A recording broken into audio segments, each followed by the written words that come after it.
Hello student.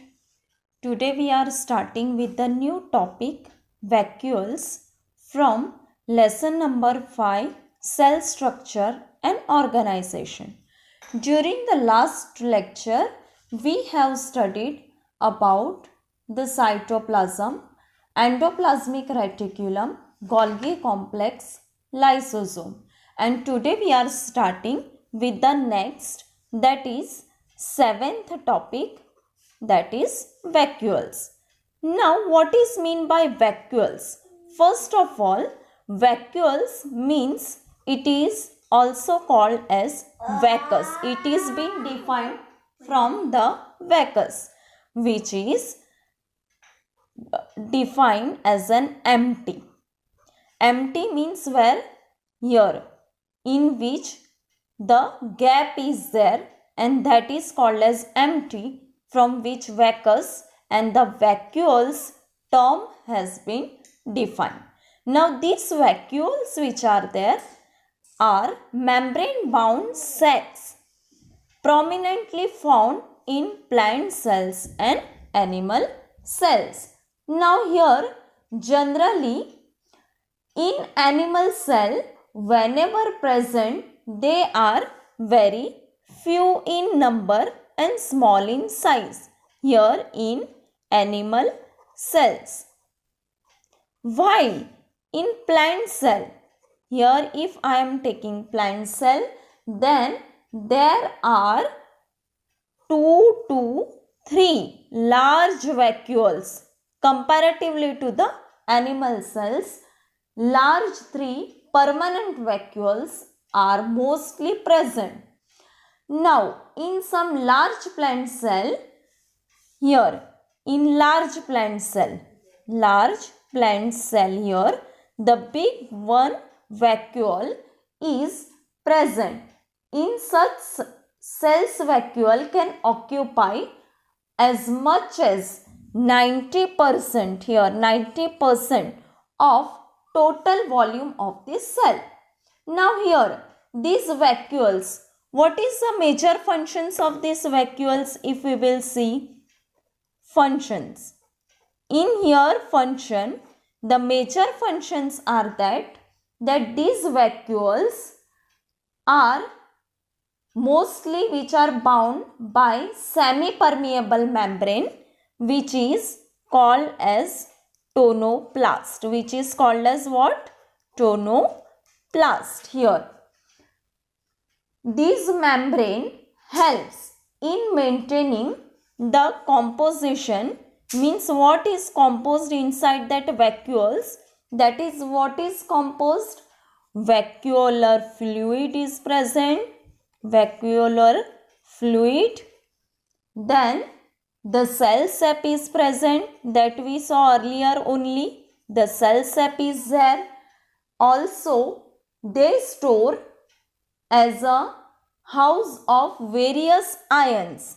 Various ions are present inside that. Also it is storing the organic material like proteins are present. Also they store the excretory product, harmful product, foreign product which are harmful to our cell. For example, if the attractive color of the petals are due to the storage of such pigments in vacuole, but that is the positive function. Positive means which is the beneficial function of this vacuole inside it. Now the intake of food, sometimes it happens that the intake of food or foreign particles by the phagocytosis involves the formation of food vacuoles, and that is why the vacuoles can be also divided as a food vacuoles, then gas vacuoles. These gas vacuoles are mostly found in aquatic plants because when the gas is filled inside the vacuole, means inside the cell, then they provide the buoyancy. Buoyancy means to float, for the floating inside the water, and that is why inside this vacuole gas is present. Also, in small microorganism, contractile vacuole is also present. So we can divide this vacuole in such type. Why? Because these take function in paramecium, excretion and osmoregulation. These take place only with the help of contractile vacuoles. Also, the vacuoles main function to give the turgidity to the growing cell. In such way, we studied about the vacuoles. Now, let us start with another new topic after this vacuole, that eighth one which is there, that is called as glyoxysomes. Now, these glyoxysome means what? We can define that these are membrane bound organelles contain enzyme.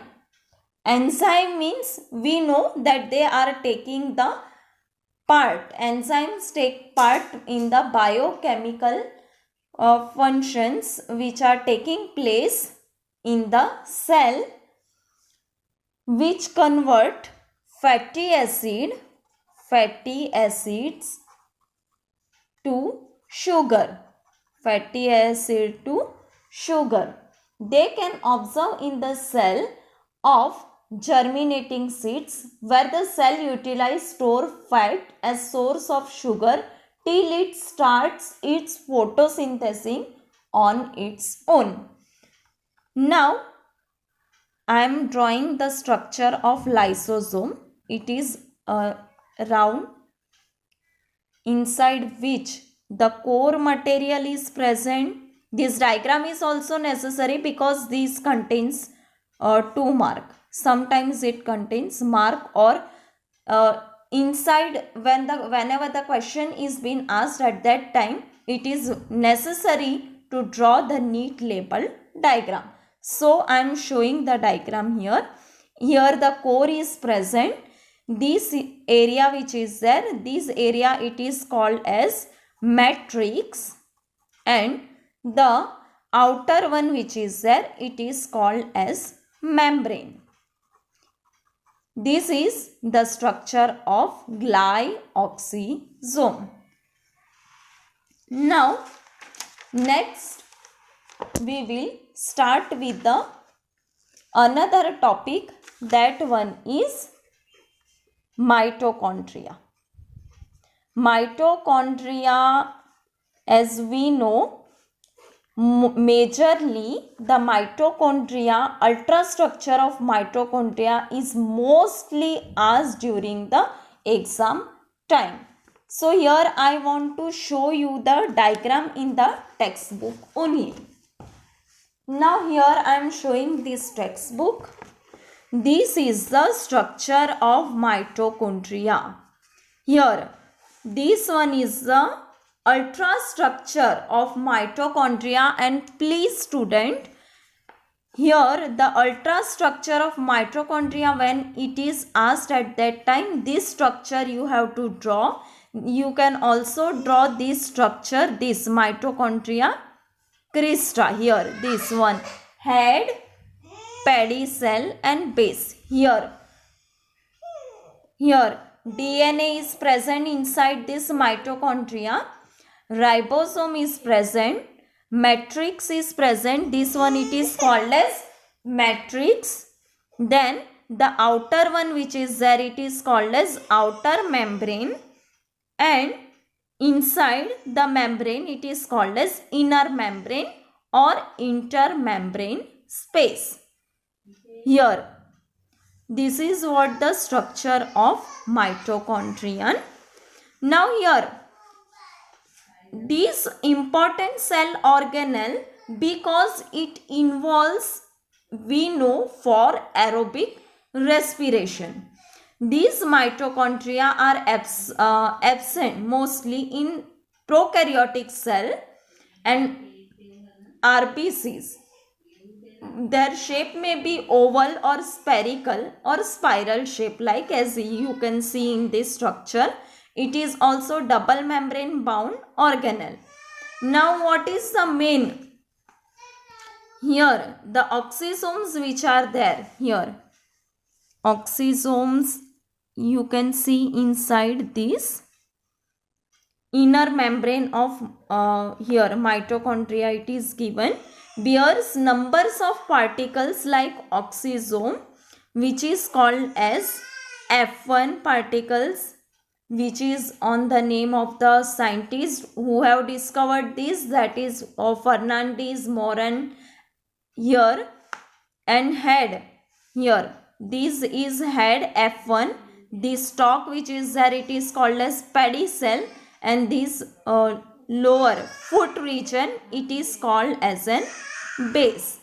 Here oxysomes are involved in provide the pumping and ATP synthesis. This is the main functions of this mitochondria, which plays the important role in our cell. In this way, today we studied about the vacuoles, glyoxysome and mitochondria. Now, in the next topic, we will start with the plastids. Thank you.